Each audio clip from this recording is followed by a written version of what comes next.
Hello નમસ્કાર વિદ્યાર્થી મિત્રો નમસ્કાર। હું ઓઝા ફાલ્ગુન તમારું ઓઝા ક્લાસીસ ચેનલમાં સ્વાગત કરું છું। તો વિદ્યાર્થી મિત્રો ચેનલ પર પહેલી વાર ચેનલને સબસ્ક્રાઇબ કરી દેજો, બેલ નોટિફિકેશન દબાવી દેજો જેથી આવનારી યુઝફુલ વિડીયો તમને ઝડપથી મળી શકે। તો વિદ્યાર્થી મિત્રો પ્રકરણ નંબર 3 દ્વિચલ સુરેખ સમીકરણ યુગ્મમાં સ્વાધ્યાય 3.3માં આપણે આદેશની રીત જોવા જવાના છે, જે તમારી બોર્ડની એક્ઝામમાં આદેશ અને લોપની રીત છે તે 3 માર્ક્સમાં દાખલો પૂછાય છે। તો પહેલું છે x + y = 14 સમીકરણ નંબર 1 છે અને બીજું સમીકરણ છે x - y = 4। આમાં કોઈ પણ સમીકરણ દ્વારા આપણે તેની રીતનો ઉકેલ મેળવી શકીએ છીએ। તો આપણે લખશું સમીકરણ 1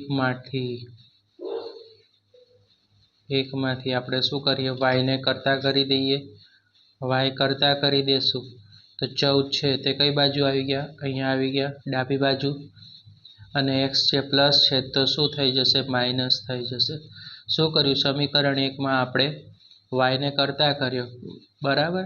આ 14 હતા તે આપણે નીચે લઈ આવ્યા, x વત્તા હતા તો અહીંયા આવ્યા તો શું થઈ ગયા, માઇનસ। તો આપણે સમીકરણ 1 માં કિંમતો મળે। હવે સમીકરણ 2 માંથી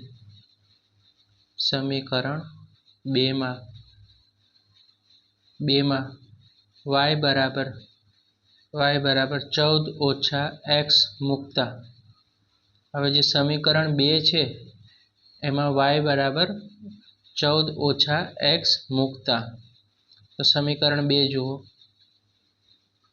જ્યાં સમીકરણ 2 છે ત્યાં આપણે આ કિંમતો મૂકીશું।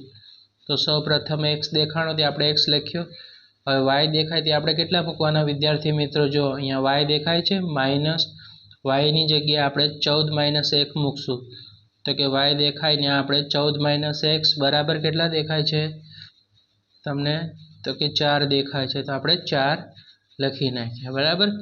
x ના x લખ્યા, y દેખાય ને આપણે 14 - x મૂક્યા બરાબર 4। આ સમીકરણ 2 માં આપણે કિંમતો મૂકી। હવે વિદ્યાર્થી મિત્રો ધ્યાન રાખો કે x ના x 14 માઇનસ છે અને આ 14 ના 14 આવશે વિદ્યાર્થી મિત્રો।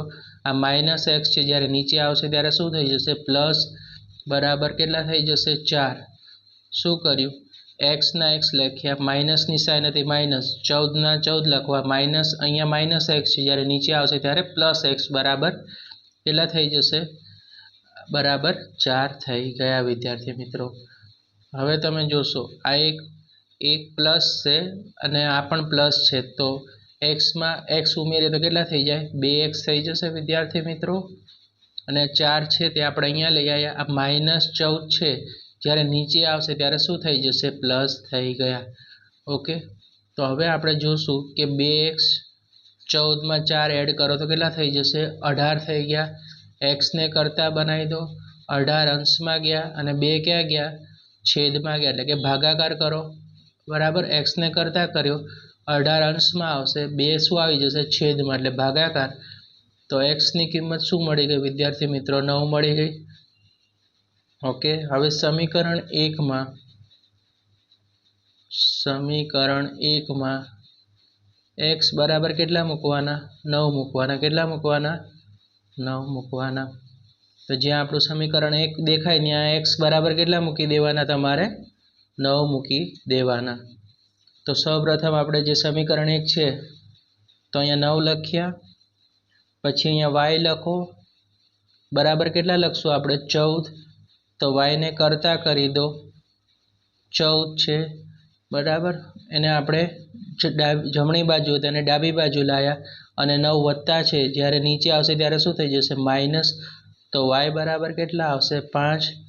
માટે સમીકરણ યુગ્મનો ઉકેલ x બરાબર કેટલો છે, 9 છે, અને બીજો ઉકેલ શું થશે, અને y બરાબર કેટલા થઈ જશે, 5 થઈ જશે, બરાબર વિદ્યાર્થી મિત્રો। આ હતી આપણી આદેશની રીત અને મોસ્ટ IMP રીત છે, 3 માર્ક્સનો દાખલો પૂછાશે સ્વાધ્યાય 3.3 માં છે તે જ, એ બધા દાખલા આપણે એક પછી એક વિડીયો સિરીઝ લેક્ચરમાં આપણે મૂકશું તમારા માટે, બરાબર। તો વિડીયોને લાઇક કરી દેજો, ચેનલને સબસ્ક્રાઈબ કરવાનું ભૂલતા નહીં અને વિડીયો તમારા મિત્રોને શેર કરવાનું ભૂલતા નહીં। Thanks for watching. હવે આપણે નેક્સ્ટ વિડીયોમાં મળીશું।